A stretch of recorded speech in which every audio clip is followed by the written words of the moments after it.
నమస్తే, అందరు ఎలా ఉన్నారు? Welcome to Bala Kalyani blogs. ఈ రోజు చోలే మసాలా కర్రీ వండుతున్నానండి. తెల్ల శనగలు అంటారు, పెద్ద శనగలు అని కూడా అంటారు. వీటిని 2 గంటల పాటు నీళ్ళలో నానబెట్టుకోవాలి. తర్వాత కుక్కర్ లో వేసి నీళ్లు పోసుకొని దానిలో మసాలా వేసుకోవాలి. దాల్చిన చెక్క, లవంగాలు, ఇలాచి, సాజీర వేసి ఉడికించుకుంటే ఆ మసాలా అంతా మొత్తం దానికి పట్టుకుంటుంది. సన్నగా తరిగి పెట్టుకున్న ఉల్లిగడ్డలు పక్కకు పెట్టుకోవాలి. నూనె పోసి కడాయిలో జీలకర్ర, పచ్చిమిర్చి వేసిన తర్వాత ఉల్లిగడ్డలు వేసి దొరగా ఎర్రగా వేయించుకోవాలి. టమాటాలు మనము మిక్సీ జార్ లో వేసి సూప్ లాగా చేసి పెట్టుకోవాలి. శనగల్లో విటమిన్స్, ప్రోటీన్స్ చాలా ఉంటాయి. మటన్ లో ఎన్ని ప్రోటీన్స్ ఉంటాయో ఇందులో కూడా అన్ని విటమిన్స్ ఉంటాయి. శనగలు తినడం వల్ల బోన్స్ కూడా గట్టి పడతాయి. పిల్లలకి కూడా చాలా హెల్దీ ఫుడ్ ఇది.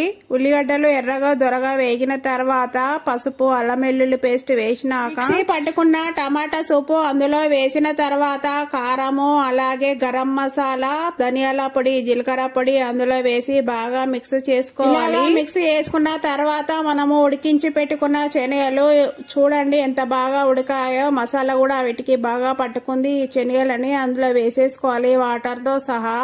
తర్వాత తగినంత ఉప్పు వేసి కొత్తిమీర వేసేసి మూత పెట్టి కొద్దిసేపు మగ్గనివ్వాలి. ఈ కర్రీ దగ్గరకి అంత వరకు ఉడికించుకోవాలి. బగారా రైస్, వైట్ రైస్ లోకి, చపాతీలోకి చాలా బాగుంటుంది. మీరు కూడా ఒకసారి ట్రై చేసి చూడండి. శనగలు రోజు ఉడకబెట్టుకొని తినడం వల్ల కొలెస్ట్రాల్ తగ్గిస్తుంది. అలాగే డైట్ చేసే వాళ్ళకి చాలా ఉపయోగపడతాయి. ఇవి హెల్త్ కి చాలా మంచిది. చూడండి కర్రీ ఎంత బాగా అయిందో. వీడియో నచ్చితే లైక్ చేయండి, షేర్ చేయండి, సబ్స్క్రైబ్ చేయండి.